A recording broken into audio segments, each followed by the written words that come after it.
sold-out music festival in the Australian outback is about to make history. I'm Elly-May Barnes. Crazy. And I had a crazy and ambitious idea. Elly-May is on a mission to put two bands made up of musicians with disability who've been denied opportunity in front of thousands at the Mundi Mundi Bash. Congratulations on the show. I watched the first episode. It's really great. It's very emotional. Oh my goodness. Yeah, it's a roller coaster. Yeah, it really is. So yeah, how did you kind of feel about putting it all out there? Because I guess this is a very personal project for you, right? Yeah, I guess it's a lot more vulnerable than I ever thought I would be. But I think in this day and age, especially it's really important to be vulnerable, because I think everyone's really caught up in putting on this facade of perfection. I think being real and being vulnerable is really important, and showing the reality of disability is what this is about, and so then giving this platform to these incredible musicians who previously haven't been given the limelight in the music industry, which is, you know, the main thing. But if I'm not showing my authentic self and leading by example in showing my struggles, then if my headliners, my musicians, struggle along the way, then they'll think they have to push through the same things they've had to push through for years, which is not what we were trying to do with Yeah. Yeah. Oh, it's beautiful. I mean, when you have to bow out in the first episode, it's heartbreaking, really. Yeah, so props to you for kind of putting that in the show and being so real. It's really powerful television. I mean, it's not my favorite part of myself to show to I can imagine. obviously, and to open with, but I think, yeah, like I said, it you got to be real, right? It's reality, and that's what I signed up to, be real. So Oh, that's awesome. I mean, so just casting back a little bit to why you signed up. So how did your association with the project come about? Was it something that they came to you with, or yeah, tell me about that. yeah, well, I'd been doing some panels around accessibility in the music industry, and we'd discussed this project for a long time before it came about.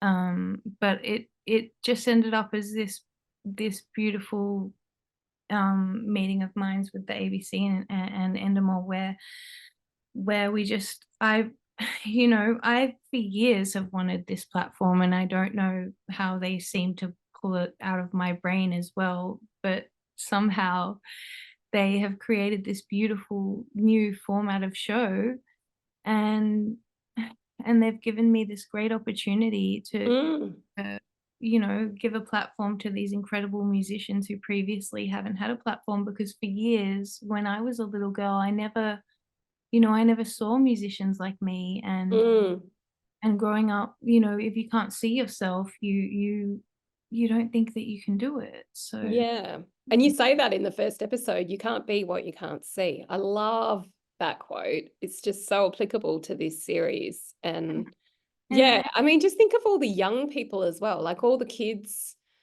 and all the people that are, that are just seeing themselves for the first time, and seeing these performers that you found just putting themselves out there and doing it. Like, it's powerful. That's awesome. And these musicians are beyond incredible, and I'm so excited for Australia and hopefully the world to see them, because it's not just that they're disabled, it's that we've been missing out because of their disability, because they have had no spaces that are safe for them to play in. Mm. We've been missing out on these incredible talents. Yeah, and they're incredible. So how did you guys go about finding them? And it must have been excruciating having to get to that point where you were sort of deciding who goes where and who makes it through and stuff. Yeah, tell me about that. I just mean so many people sent in their videos, and then I, it had to be narrowed down to the open mic, which is what you were able to see, which is just a minuscule amount of the incredible talents that were shown to us, which is, by that point I was just begging to change the format of the show. Yeah, I can imagine. Oh, it'd be so hard. Is this the first time anywhere in the world that a show like this has happened? Like, Absolutely, this is one of a kind, and it's brand new, and I think it's going to change everything. yeah, that just blows my mind. It's one of those things where sometimes the most simple concepts are so simple that they've never been done. And it just blows my mind that no one's ever thought to kind of platform this. And yeah, it has the ability to change everything. I mean, even It's like simple, but it was we really had to learn constantly at every turn. yeah, I can imagine. I mean, the people that made the show, they've got a great pedigree, and their stuff's been really, really popular internationally. I mean, it's also kind of cool to think that some of these performers are going to get potentially a global audience for their work. Like Well, that. they deserve that. These performers are iconic, and deserve global recognition. So Yeah. Oh, that's great. So tell me about the getting to Mundi Mundi. Is that how you say it? Mundi Mundi? Mundi Mundi, yes. Yeah. Yeah, That just looked mad. I didn't even know that existed. And it's just the most massive, awesome festival. massive, incredible festival, wild, like beautiful, like stunning festival. Mundi Mundi in 7 weeks was obviously ambitious. Mm. Like in hindsight, possibly like wildly ambitious. Yeah. But great television. Great television. Yeah, exactly. Great television.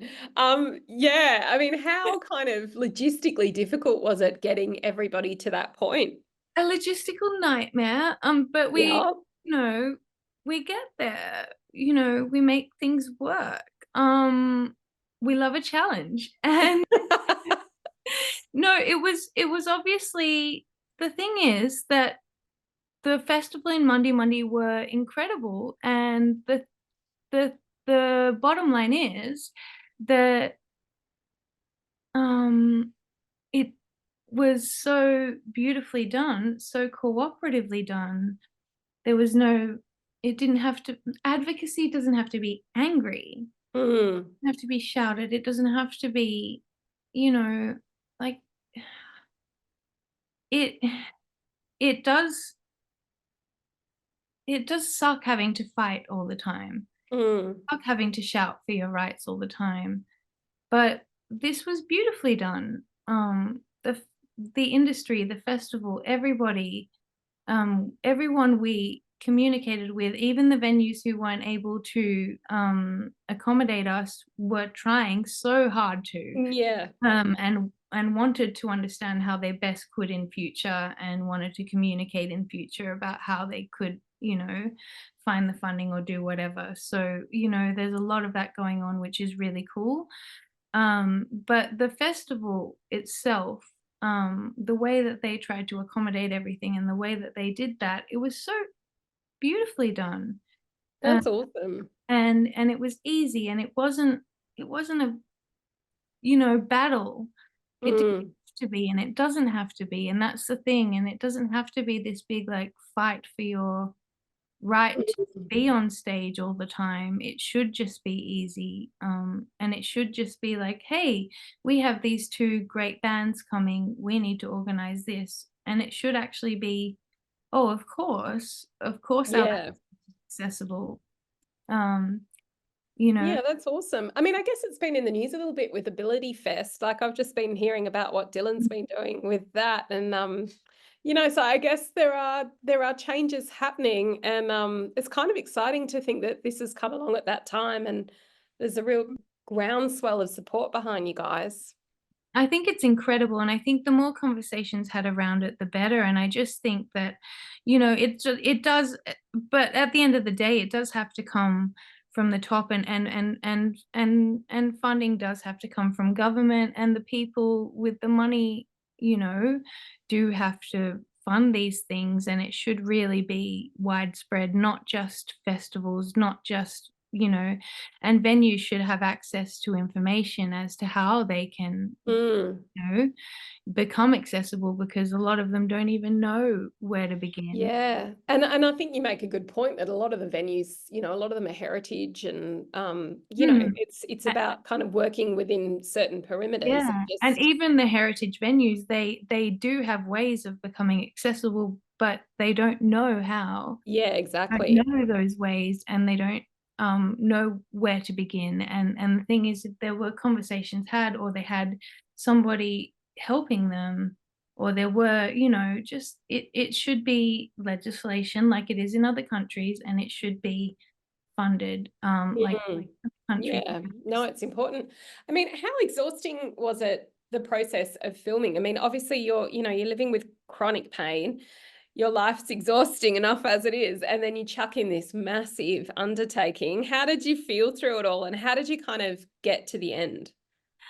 I- it was exhausting for sure. I would say physically, but it was exhilarating on Yeah, levels. adrenaline I'm probably like, got you through a lot. I think like yeah, it was, I'm somebody who runs a lot on adrenaline, and I push through a lot of pain, um, often not noticing, Mm. often to my detriment. But the thing is, it was such a thrill, and um something I've never done, and something I may never do again. Probably one of the coolest things I've ever done. Yeah, it's so cool. And was it nice to be able to work with your dad as well? Because obviously he subs in for you when you're called away. Yeah. Was it nice to have his input? Because it must be lovely to kind of be able to be Well, steering the ship in a way, because you've stepped up with him so much in your career. For him well, to the be thing like, is, yeah. Well, normally, see, normally I've worked for Dad for many years. mm, It was very funny for him to step in, and for me to be a little bit in charge for once. awesome. But it's been interesting. So yeah, it's been interesting to generally be in more of a leadership role with Dad, which was interesting, but not quite. Never really. He's Yeah, yeah, yeah. but yeah, it was really beautiful always. I love always being anywhere near my dad, or in working with him. Oh, And that's lovely. And what yeah. does your son think about the fact that you're now like doing this show and on TV? And yeah, he must be so stoked for you. Yeah, my son thinks it's really special, and he is a massive fan of the artists, and he actually got to meet a couple of them, which is really cool. And he he wants to get in touch. I don't know how we're allowed to do that, but I have to ask about that because he's a fan of a couple. Oh, really? Yeah. Oh, that's so cool. I've got a 10-year-old, I can relate.